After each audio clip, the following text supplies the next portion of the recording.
ಹೊಸ ವಿಡಿಯೋಗೆ ನಿಮ್ಮೆಲ್ಲರಿಗೂ ಸ್ವಾಗತ ಸುಸ್ವಾಗತ. ನಮ್ಮ ಈ ಕೋಟೆನಾಡು ಚಿತ್ರದುರ್ಗಕ್ಕೆ ಬನ್ನಿ ಸ್ನೇಹಿತರೆ. ಫಲಪುಷ್ಪ ಪ್ರದರ್ಶನ ಒಮ್ಮೆ ಕಣ್ತುಂಬಿಕೊಂಡು ಬರೋಣ. ಈ ಫಲಪುಷ್ಪ ಪ್ರದರ್ಶನವನ್ನು ಪ್ರತಿ ವರ್ಷವೂ ಚಿತ್ರದುರ್ಗದ ತೋಟಗಾರಿಕೆ ಇಲಾಖೆ ಆವರಣದಲ್ಲಿ ವಿ.ಪಿ. ಬಡಾವಣೆ ಚಿತ್ರದುರ್ಗದಲ್ಲಿ ಹಮ್ಮಿಕೊಳ್ತಾರೆ.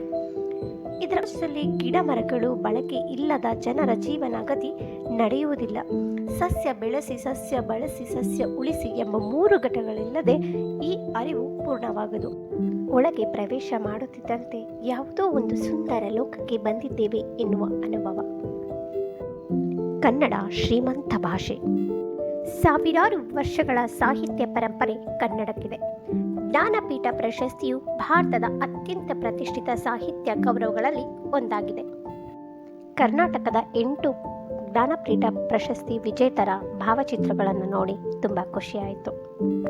ಮುಂದೆ ಸಾಗ್ತಾ ಇದ್ದಾಗ ಫಲಗಳಿಂದ ಪುಷ್ಪಗಳಿಂದ ಅದ್ಭುತವಾಗಿ ಅಲಂಕಾರಗಳನ್ನು ಮಾಡಿದ್ರು. ಮರಗಳಿಗೆ ಲೈಟ್ಗಳನ್ನು ಹಾಕಿ ತುಂಬ ಚೆನ್ನಾಗಿ ಡೆಕೋರೇಷನ್ನೆಲ್ಲ ಮಾಡಿದರು. ಈ ಥರ ಕಾರ್ಯಕ್ರಮಗಳಿಗೆ ಹೋದಾಗ ಮನಸ್ಸು ಮೈಂಡು ಕ್ಲಿಯರ್ ಆಗುತ್ತೆ. 108 ಟೆನ್ಷನ್ ಇರೋ ಈ ಸಮಾಜದಲ್ಲಿ ಆ ಕ್ಷಣ ಹೇಗೆ ಕಳೆದೋಗುತ್ತೆ ಅನ್ನೋದೇ ಗೊತ್ತಾಗಲ್ಲ. ಎಷ್ಟೇ ಸ್ಟ್ರೆಸ್ ಇರಲಿ, ಎಷ್ಟೇ ಮೈಂಡ್ ಪ್ರೆಷರ್ ಇರಲಿ, ಈ ಥರ ಕಾರ್ಯಕ್ರಮಗಳಿಗೆಲ್ಲ ಹೋದಾಗ ತುಂಬ ಮನಸ್ಸು ಹಗುರ ಆಗುತ್ತೆ.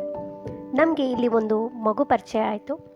ಮಗು ಈ ವೆಜಿಟೇಬಲ್ಸ್ಗಳಿಂದ ಎಷ್ಟು ಚೆನ್ನಾಗಿ ಅಲಂಕಾರ ಮಾಡ್ಕೊಂಡಿತ್ತು ಅಂದರೆ ನೋಡೋಕೆ ಖುಷಿಯಾಗೋಯಿತು. ವಿಡಿಯೋನ ಕೊನೆವರೆಗೂ ನೋಡಿ. ಹಾಗೆಯೇ ನಮ್ಮ ಮದನ್ಸ್ ವ್ಲಾಗ್ಸ್ಗೆ ಸಬ್ಸ್ಕ್ರೈಬ್ ಮಾಡ್ಕೊಳ್ಳಿ. ಇನ್ನು ಹೆಚ್ಚೆಚ್ಚು ವಿಡಿಯೋಗಳು ಇನ್ನು ಮುಂದೆ ನಿಮ್ಮ ಮುಂದೆ.